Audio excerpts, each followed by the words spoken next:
Somehow we've managed to make it into another month, the 10th month of the year, which means it's spooky time. But before we get into any thrilling and scary reads, it's time to sum up what we actually read in the last month. Welcome aboard the International Express to Book Central. Grab a seat, settle in, and let's while away the journey with some book chat.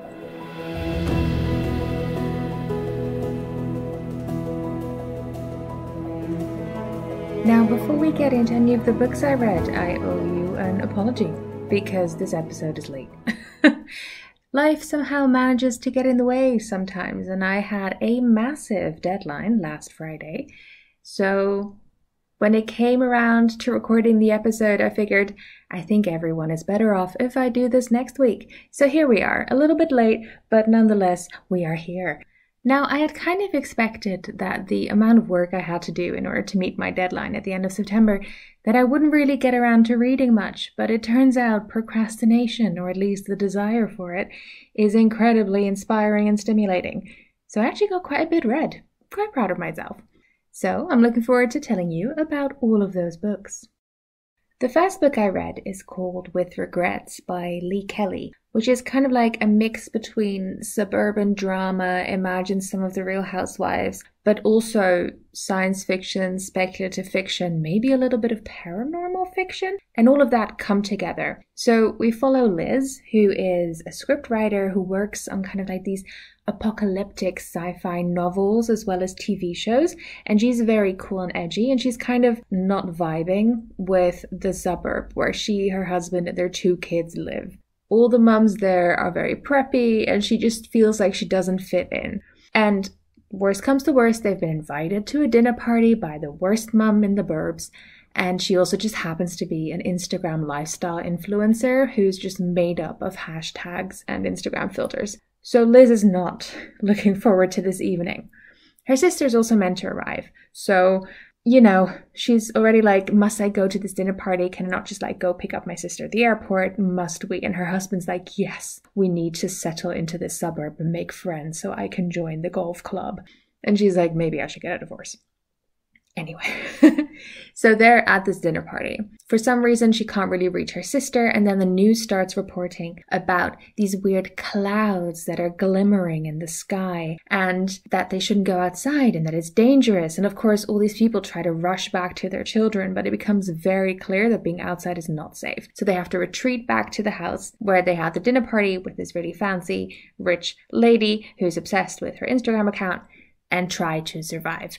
And the whole novel then kind of follows this group of people, but it's really centered on the perspectives of Liz, the Instagram mom, and 2 other female characters, and how they're kind of trying to balance their need for survival with the image that they've set up of themselves within this community, and their desire to get back to their children. First off, I really liked With Regrets. It was a fun, fast-paced read. It has all the kind of typical elements of a thriller in the sense that suspense gets kind of built up. You don't know who to trust. You know that there are secrets that you haven't been told yet, that people have these weird alliances, but that also they can't trust each other, etc. So there's all kinds of delightful domestic suspense going on. There's also the sci-fi element with these weird glimmering clouds, and those were really cool. The way that it was described, the impact they had, the fact that you didn't know if it was, I don't know, an alien attack, or maybe a government something, or a science experiment gone wrong. So it was beautifully vague. And I think kind of the stress of lockdown, everyone can relate to that these days. So that was also really interesting to read. The characters were a bit stereotypical for a suspense, I would say. They were a bit of a cliche in a sense. I wouldn't say the characters were flat or two-dimensional, but they were the characters that you would expect to have. So for example, Liz is the cool, quirky one. She's going to come up with like the weirdest possible escape plans that may or may not work. And the Instagram mom is annoying, but maybe she has depth, so you kind of figure those things out, and they are kind of what you would expect, but I enjoyed it. I think I gave it a solid 3.5 stars or something. So I was on board with it. I had a great time. It managed to distract me very well. The second book I read was an audiobook because I realized I was spending so much time staring at my screen writing and reading for work that I didn't really have the eye space or the brain space to also stare at a page. So I listened to a lot of audiobooks. And the next book I listened to was Temporary by Hilary Leichter, or Leichter. And this book was not what I expected. It was not stereotypical, and it's hard to describe. So I'm going to try my best to give you an idea of what the book is about. Basically, it follows Temporary, as the title suggests. She is a temp worker, but that means more than it does to us, because in her world, you have people who are temporaries. They simply run from one job to the other until they maybe gain what is called permanence, a full-time job, stability in life, an actual position that is theirs. And until they reach that, they have to fill all kinds of weird jobs. So our protagonist finds herself on a pirate ship. She subs in for an executive for a while, making decisions that she has no context for, potentially firing people. She may be working for a witch at some point. Potentially, she might also be working for a murderer. Who is she filling in for? What is she doing? Is her job really opening and closing doors?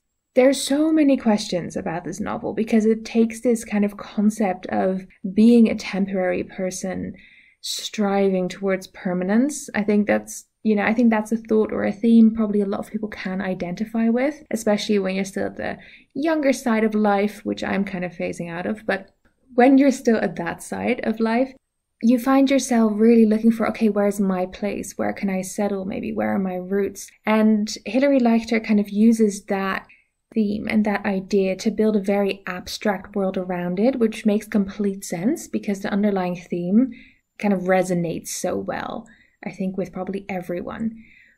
So even though it kind of takes you to insane places, this novel, it nonetheless also has just really interesting things to say. And they're sort of very touching moments, but then also moments that kind of made me laugh out loud because I was like, what is going on? Why are they subbing in for barnacles?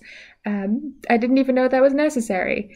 And then kind of at the end, when it kind of shifts a little bit and we kind of move towards a resolution, it became very touching in a way. So what I can say about Temporary is that it's abstract, it's weird, it might not make a whole lot of sense at the start, but it's very touching and very affecting when you stick with it. And also, the audiobook was narrated by Carly Robbins, and she did a great job. So I can totally recommend looking that up on Audible, where I listen to it. This is not an ad. No one sponsors this, except me, I guess. But that's where you can listen to it. And otherwise, I would absolutely recommend finding yourself a copy of it. The next book I read was a thriller, because at this point we were about halfway through the month and my deadline was looming. And I was like, oh no, am I working hard enough? And I figured a thriller couldn't go amiss, considering I was feeling enough tension. This thriller was Dear Amy by Helen Callaghan. And I'd read a book by Helen Callaghan before a few years back, and I really enjoyed her writing style. And even though I saw some of the twists kind of coming in that book, I nonetheless really enjoyed how she got us there. So I was very much looking forward to reading more by her. And I did also enjoy Dear Amy. So Dear Amy is about Margot Lewis, and she is a teacher. And she's also, as a part-time thing, an agony aunt for a local newspaper.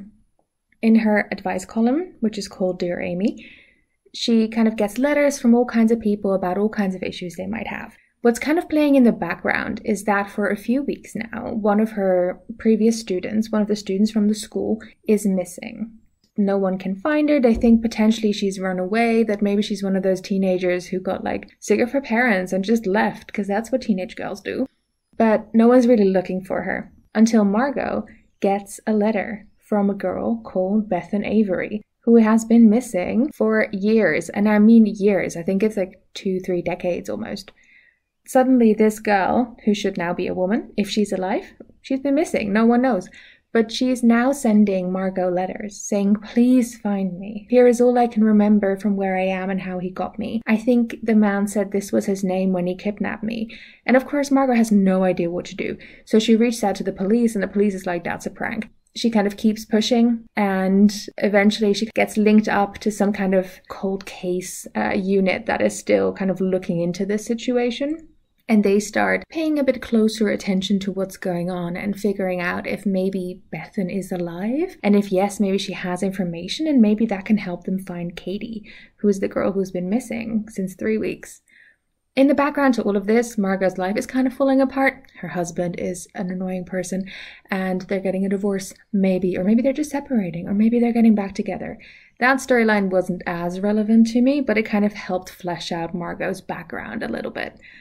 But what I did really like was how this novel had kind of different storylines going on. So you had Margot now kind of trying to figure out what was going on. You had the little notes from Bethan that would sometimes pop up where you're like, oh, okay, so maybe that's what was happening to her or is happening to her. And then you had sort of brief chapters from Katie's point of view to kind of explain what is going on with her now, where she's at. And that kind of time is getting thin and that Margot needs to figure out who is holding her and get there ASAP. I did see the twist coming. About, I think, a third into the book, I was like, let me guess. I think blah, blah, blah. And it was blah, blah, blah. But the novel took it in nice directions. And for me, I don't necessarily mind spoilers because it's all about how you get there. Just because this and this happens doesn't mean that the book kind of entirely loses its value to me. So even though I saw the twist coming, I was still enjoying it. I would say potentially that some aspects of the book, kind of the violence involved with the kidnappings and stuff like that, is a bit hard maybe to read. It makes sense for a thriller. I don't think you should pick up a thriller in which young girls get abducted and be surprised that young girls get abducted and that that's horrible. But still, there were a few things where I was like, whew, Helen Callaghan is going into it. And she did, but I think it was a good read. The next one that I read made me realize that I was getting older. And I should have known this because I turned 30 in September. But I had still been reading quite a lot of fantasy, dystopian, kind of young adult fiction. And it hadn't really been much of an issue for me. Although I do have to admit, kind of thinking back, that a lot of the fiction that I've been reading, the kind of fantasy and sci-fi, has been leaning more into new adult. I haven't read a lot of books with 15, 16-year-old protagonists lately. So when I went into my next read, I was surprised that it did have a young protagonist, because somehow I'd completely blocked that out in my mind from the blurb. Maybe I'd just forgotten the entire blurb, because a lot of these things about the book surprised me. The book that I'm talking about is The Undying Tower, which is the first part of a trilogy, apparently, by Melissa Welliver. And how do I describe this? So, once again, we're dealing with a dystopian situation. I was clearly on one this month. The book is set in the Avalonia zone, which is basically Great Britain, but far in the future.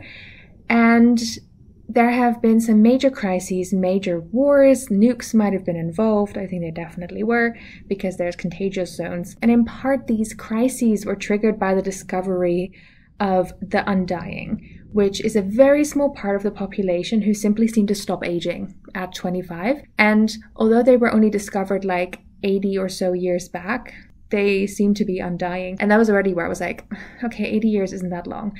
Admittedly, if an 80-year-old looks 25, you're going to be like, yeah, something's up there.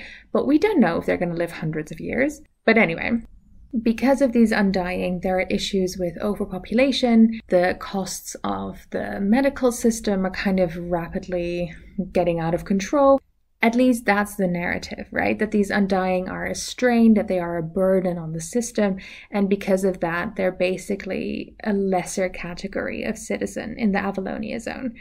Now, our protagonist, Sadie, is 16, and her dad works for, or used to work for, the government, but he's in desperate need of a heart transplant. So she's kind of been caring for him while trying to go through school and kind of get the grades needed to get into one of the very rare positions at university.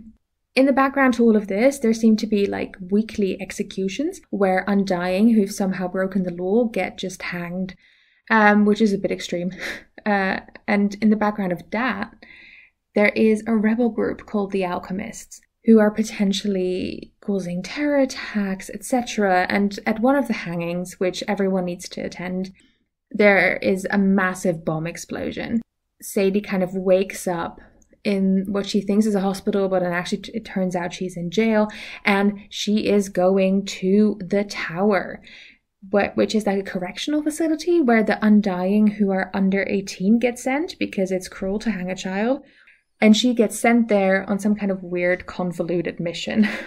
All of that is basically the first 3 chapters, and then it kind of unspools from there as Sadie has to figure out what is going on in the tower, who the alchemists are, if they have infiltrated the system, who did the bombing, what her place is in all of this, whether she's in love with her best friend or not, all of that kind of stuff. It was actually quite a fun read, even if I'm making it sound a bit blah. I did enjoy it. I did race through it in an afternoon, so it didn't take me long. It's only like 300 pages, so it's not a very big book. But it made me realize that I was no longer entirely down for spending that much time in the head of a 16-year-old.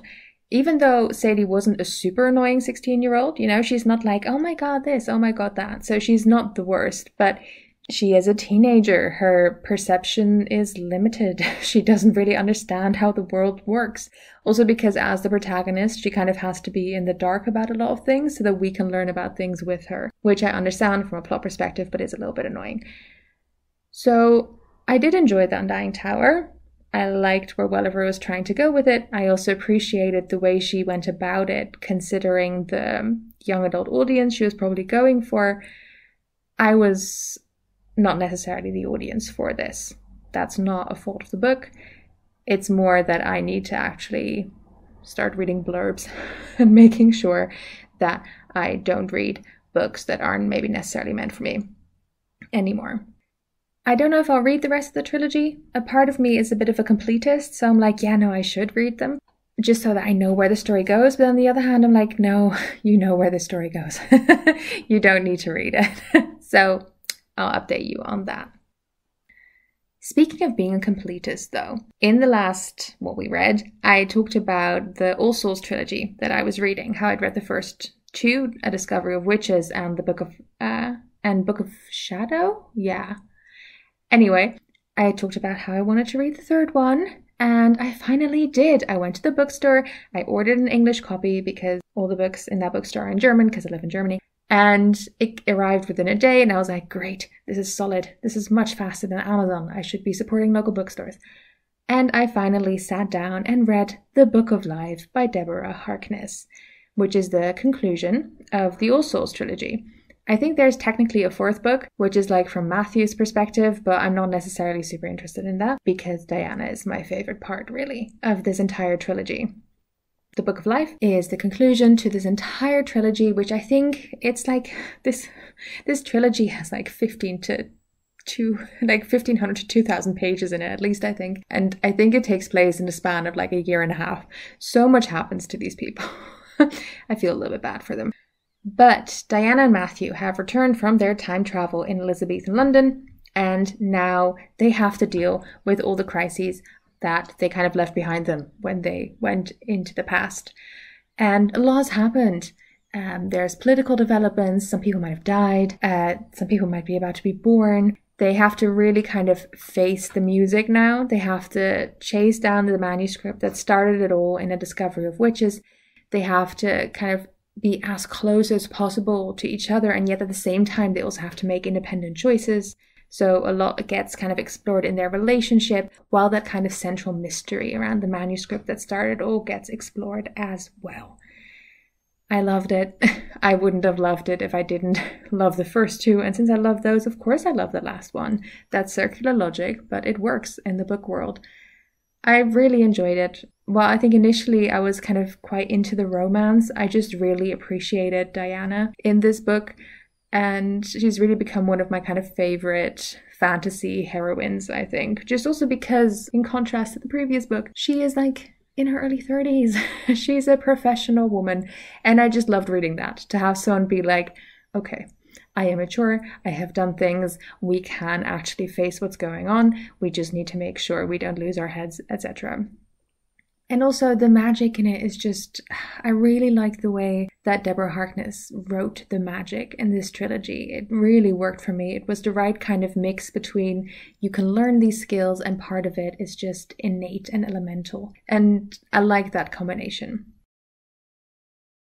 Now, at this point in the month, we were about 2/3 through September at this point, and the deadline was looming, so I officially switched to audiobooks. The first book I decided to unwind with was Empress of All Seasons by Emiko. I actually read this book, I think, quite a few years back now, probably almost 5 or 6 years, as an advanced reading copy for my book blog, and I really loved it at the time. So I figured, why not enjoy that again? The Empress of All Seasons is set in kind of medieval feudal Japan, and it tells the story of Mari, who is an animal wife, which is one of the yokai, which are these kind of supernatural monsters or spirits, and they live alongside humans, but they are considered a lower caste. They have to wear collars that limit their powers because they're basically monsters in the eyes of the empire. But Mari, with the other animal wives, lives in a separate village, and she's been trained from childhood onwards to be a fighter. But Mari doesn't actually want to kill. But because she's not a proper animal wife either, well, she kind of has to stick to the training. And her mother's been training her all this time so that she can join in this once-in-a-generation competition, which is held to find the new Empress of Hanako, which is the empire. So this competition is basically set up that a young woman has to survive the palace's 4 enchanted rooms. And these rooms are kind of enchanted according to the seasons. So there is winter, spring, summer, and fall. And all these young women enter, and they have to not just survive the rooms, but they also have to kind of be chosen by the rooms. So the rooms kind of assist them. And by surviving all of the rooms, they become the new empress. So Mari has to join this competition so that as an animal wife should, she can marry someone and steal their fortune and then return to her village. Because she's a yokai though, it's a bit more difficult because no one's allowed to know that. And there, she then also meets the prince, of course, Taro, who happens to be quite unhappy about basically being the prize in a competition. He also has got a very tense relationship with his dad, the emperor, and with his half-brother, so his life is not ideal either. So mostly the novel gets told through Mari's perspective. We also get some chapters from Taro, and there's a third storyline from a young man or boy. They're edging towards adulthood here, so we're not entirely in teenage territory. But the third storyline is told by Akira, who's half human, half yokai. He's kind of been a bit of an outcast because he belongs to neither side really, but he and Mari are childhood friends. So when she gets sent off to this competition, he decides to follow her to try and help her somehow. And he gets kind of entangled in this rebellion of yokai that is brewing because they're done with being second-class citizens and being kind of looked down upon and enchained. The pacing of this novel is really good, so you have enough time to get to know all of these characters, then you have the kind of tension of the rooms and kind of how she's going to survive those and how they're differently challenging in their own way and how she maybe has some alliances with some of the other girls, but maybe also definitely not because in the end only one can survive. Yes, there's plenty of girls who die. And then there is that tension with her history with Akira and her potential relationship with Taro. Is she going to fulfill her destiny of stealing the prince's fortune, or can she maybe do something else as well? So there is something of a love triangle there technically, as you can probably tell, but the focus isn't really on that. So with Akira, it's kind of clear that he is fueled by a certain love for her, but it doesn't necessarily put as much pressure on Mari as you might expect. What I also like about Empress of All Seasons is that it's a standalone, so there's not a setup towards continuing on the storyline as long as possible. There's kind of a clear conclusion at the end. And what I also just really enjoyed is that Japanese mythology, which also gets woven throughout the story with the different stories of kind of gods and goddesses and how Emiko then kind of adapts those to kind of her world. And especially for someone like me who isn't super familiar with those stories, I really enjoyed getting to experience them through this novel, and I'm definitely planning on looking into it more. The audiobook was narrated by Hanako Footman. She does an excellent job with the different voices, the different perspectives, and especially with kind of bringing out the empathy and the emotion of the novel. So that's a solid recommend from me. And then, as the deadline was creeping closer. This is literally the last 2 days before the deadline was due. I needed something to completely take my mind off it when I wasn't actually writing, and I decided to dive back into the Locked Tomb series. So I'd read the first book, Gideon the Ninth, I think a year and a bit ago, and I really enjoyed it. I just loved how irreverent that book was, how fun Gideon Nav is as a character, and kind of her tension with Harrow, and the kind of mysteries that they had to solve in order to become a lictor, to serve God, and the end broke my heart. So I was really looking forward to starting Harrow the Ninth. I downloaded the audiobook, and I did that actually months ago. And I kept starting it and realizing I'm not in the right mind space to stick with this currently, because this book will mess you up from the beginning. You have no idea what's going on. So in the throes of despair over my deadline, I figured now is the time, because I can fully focus on not getting it, and then that way I can be distracted from the work I need to do. It was time to dive back into the Locked Tomb. This is obviously going to contain some spoilers for Gideon the Ninth. Gideon and Harrow have basically accomplished their mission from the first book, because Harrow became a lictor through Gideon sacrificing herself. But when you start Harrow the Ninth, it feels like everything has gotten turned upside down. So first off, most of the book gets told to you in second perspective. So it's all about Harrow, but it gets told from someone else's point of view. So basically novels like, and then you, Harrow, did this, which was dumb. And then you did this, and they looked at you like that. And you're like, okay, who is talking and why? Harrow seems so confused. She has no idea about really what's going on and why she currently is the way she is. And she is way more powerful now as a lictor, but on the other hand, she also feels weaker and disjointed in a way. And then as she's kind of training to be a lictor, meeting God, meeting the other lictors, and kind of getting ready to face a battle which may end in death, we also get kind of chapters that seem to retell events from the first book, except that they're not right. And there's characters there that weren't there in the first book. The characters that were there are now acting differently. Harrow is different. And you're just wondering, what's going on? and you basically wonder that for, I would say, 2/3 of the book at least, maybe 3/4. You're just stuck in this storyline where you're like, none of this makes sense. I don't understand what's happening. And that is because Harrow doesn't know what's happening to her, to those around her, just in the world or universe at large. And then it starts making sense towards the end. And the moment it starts making sense is when it gets painful, because you're like, oh no. Oh, that sucks. In a good way, right? Like the pain is good in this case. Not always, but in this case, yes. And then that last kind of quarter of the book is just one revelation after the other, where once it hits you, you're like, of course that's what they did. Of course, that's why nothing makes sense. And then also things happen where you're like, oh no, I did not see that coming. That's horrifying. Again, positive. It ends tragically, but also beautifully and also excitingly. And then you get an epilogue that sets you up for the next book, which is Nona the Ninth, which I've now also downloaded. Once again, with the epilogue, I was like, I don't know what's going on. So I'm quite impressed by how Tamsyn Muir manages to write a book like this that is on the one hand so confusing and yet feels so true to the characters. And you do need to have quite a bit of perseverance to stick with it. So I had a few kind of false runs at it. You know, I had to try a few times until I found the perfect moment to really stick with it. But then once you dedicate it to it, the payoff is so good.